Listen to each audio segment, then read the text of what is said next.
எல்லாருக்கும் ஈஸ்டர் தின நல்வாழ்த்துக்கள். இன்றைக்கி நம்ம என்ன பார்க்க போகிறோன்னா கேரளா அடை பாயசம்னு பார்க்க போகிறோம். எப்படி பண்ணுன்னு பார்க்கலாம் வாங்க. முதல்ல நம்ம ப்ரிப்ரேஷன் பண்ணி வச்சுருந்தோம். இந்த அடை பாயசம் பண்ணது ரொம்ப ஈஸியாக பண்ணலாம். வாங்க பார்க்கலாம். முதல்ல சவ்வரியை வேக வச்சுக்கலாம். அதுக்கப்புறம் சர்க்கரை வந்து வேக வச்சுக்கலாம். தேங்காய் பால் 3 பால் எடுத்து வச்சுக்கலாம். தேங்காய் பால்.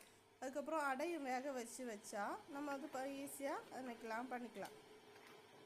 முதல்ல அடையை வேக வைக்கலாம். அது கூட சவ்வரி 3ஆம் பால் வீட்டி இணைக்கலாம். கொஞ்சம் வேக வைக்கலாம். அப்போ அந்த பேலன்ஸ் வந்து வேகாமல் சவ்வரியில் ஏதாவது இருந்தாலும் அந்த அடை ஏதாவது கொஞ்சம் வேகாமல் இருந்தாலும் என்ன செய்யும், அது அதுலேயே வெந்துடும்.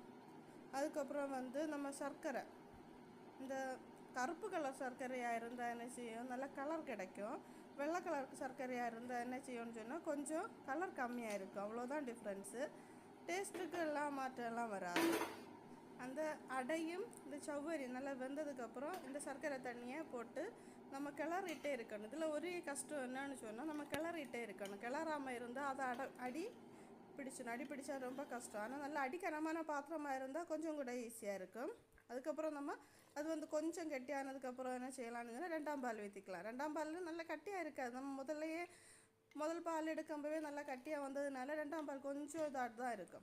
அது கொஞ்சம் தண்ணியாக தான் இருக்கும். அதுவும் வற்றிட்டு நம்ம சைடில் பார்க்கும்போது தெரியும். அந்த ஸ்பூன் வச்சு எடுக்கும்போது கொஞ்சம் தண்ணியாக இருக்குது. அந்த தண்ணி வந்து முழுசாக வற்றினதுக்கப்புறம் என்ன செய்யலான்னு சொன்னால் முதல் பால் ஊற்றிக்கலாம். முதல் பால் ஊற்றினதுக்கப்புறம் நமக்கு இங்கே வேலையே இல்லை. முதல் பால் ஊற்றி என்ன செய்யணும், கொஞ்சம் கொதி வந்ததும் ஏலக்காய், நான் வந்து கொஞ்சம் தேங்காய் பால் விட்டு ஏலக்காயை அடித்து வச்சேன் மிக்சியில்.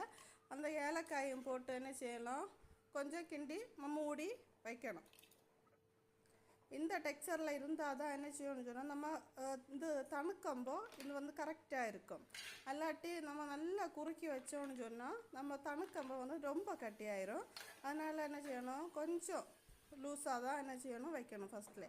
அதுக்கப்புறம் நெய் விட்டு தேங்காய் கொத்து நான் இன்றைக்கி போடலை. எனக்கு தேங்காய் கொத்து பிடிக்காது. அதனால் நான் வந்து அண்டிப்பருப்பும் அந்த உலர்ந்த திராட்சை உண்டுல்ல அதையும் வந்து நெய்யில் வறுத்து போட்டிருக்கேன். அதுக்கப்புறம் அந்த நெய்யில் வறுத்த அந்த சட்டியில் கொஞ்சமாக ஊற்றி ஆற வச்சு குடிக்கிறது என்னோடய பழக்கம். பாய்.